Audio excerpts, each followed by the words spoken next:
Dubai ഒക്കെ കണ്ട് എല്ലാരും മടുത്തല്ലേ? നമുക്കിന്ന് അബുദാബിക്ക് പോകാം. നമുക്കേ അബുദാബിയിലെ അമ്പലം കാണാൻ പോയാലോ? ദുബായിൽ നിന്നും ഏകദേശം 1.5 മണിക്കൂർ ദൂരമുണ്ട് ഈ അമ്പലത്തിലോട്ട് ട്ടോ. നമ്മൾ മുൻകൂട്ടി അപ്പോയിന്റ്മെന്റ് എടുത്താൽ മാത്രമേ ഇവിടെ പ്രവേശനം കിട്ടുള്ളേ. സെക്യൂരിറ്റി ചെക്കിംഗ് ഒക്കെ കഴിഞ്ഞ ശേഷം നമ്മൾ അകത്തോട്ട് കയറിയിരിക്കുകയാണ് കേട്ടോ. നമ്മൾക്ക് ചെരുപ്പിട്ട് അമ്പലത്തിനുള്ളിൽ കയറാൻ പറ്റാത്തത് കൊണ്ട് ചെരുപ്പൊക്കെ വെക്കാനായിട്ട് സെപ്പറേറ്റ് ബോക്സ് ഉണ്ട്. പിന്നെ നമ്മൾ ചെരുപ്പൊക്കെ വെച്ച് കഴിഞ്ഞ ശേഷം നമുക്ക് ഫ്രീ ആയിട്ട് ഇവിടെ വെള്ളം കിട്ടും കേട്ടോ. പിന്നെ മണിയൊക്കെ ഒന്ന് അടിച്ചു നോക്കി പിന്നെ നമ്മൾ അമ്പലത്തിന്റെ സ്റ്റെപ്പുകൾ അങ്ങനെ കയറുകയാണ് കേട്ടോ. നമ്മുടെ നാട്ടിലുള്ള തഞ്ചാവൂർ അമ്പലമായിട്ട് എനിക്ക് നല്ല സാദൃശ്യം തോന്നി കേട്ടോ. കൊത്തുപണികളാൽ പല സംസ്ഥാനങ്ങളിലെ പ്രതിഷ്ഠകളെ ഇവിടെ പ്രതിഷ്ഠിച്ചിട്ടുണ്ട് കേട്ടോ.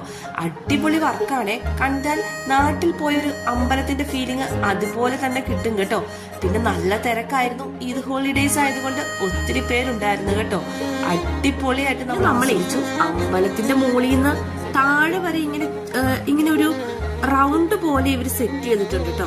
അപ്പൊ നമുക്ക് അങ്ങനെ നടന്ന് കാണാനായിട്ട് പറ്റും. കൊത്തുപണികളാണ് കേട്ടോ ഫുള്ളും. പിന്നെ ഇവിടുത്തെ പ്രസാദം ചോക്കോബാർ ആണ് കേട്ടോ. നമ്മള് അവസാനം അവിടെ ചെന്ന് അവിടുത്തെ പ്രസാദമായിട്ട് ചോക്കോബാർ സന്ധ്യ മയങ്ങി തുടങ്ങിയപ്പോൾ അമ്പലത്തില് വേറൊരു ആംബിയൻസ് ആയിരുന്നേ. നമുക്ക് പെട്ടെന്ന് കാണുമ്പോൾ ഒരു പാലസ് പോലെ ഇങ്ങനെ ഫീൽ ആവും കേട്ടോ. അത്ര മനോഹരമായിരുന്നു കേട്ടോ ഈ ക്ഷേത്രം.